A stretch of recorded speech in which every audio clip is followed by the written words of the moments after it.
it really comes down to is a couple different things that have to fall into place. You have to have a top-down alignment. So your executive sponsor or someone who has this end goal, whether it be savings, cost avoidance, cost prevention, a zero waste environment, they really have to understand what actions are needed to be taken to drive that. And they have to be bought in to pass that down to some of the doers on the team to take those actions. I would say the biggest miss is not having a clear defined goal. We talk a lot about outcomes being time bound and quantifiable.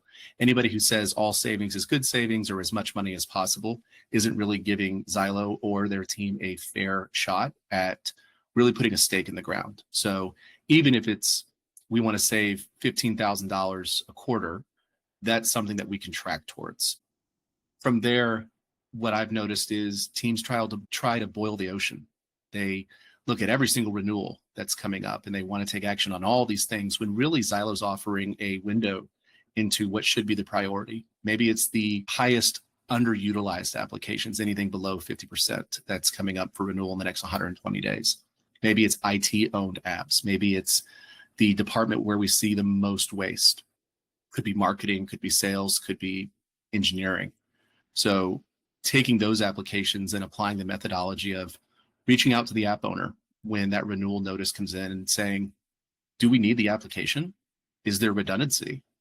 Look at the utilization. No one's using it. Why are we keeping it? Boom. Maybe that's $20,000 saved automatically. If they do need that application, where's our license reduction opportunity? Who is going to be receiving that license reduction information once it's processed?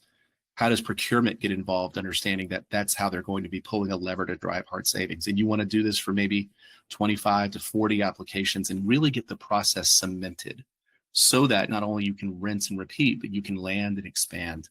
You want to be able to do this across all your applications. And then you have to ask yourself, why are we doing it just at renewal? Shouldn't this be an ongoing practice, asking questions, tracking, providing justification for keeping applications? Once you have that system in place, understanding who's responsible, assigning ownership, really come into play. Not to say that we want to point blame anywhere, but we want to know who we can go to if something's amiss or something doesn't get completed. Is there a gap in resources?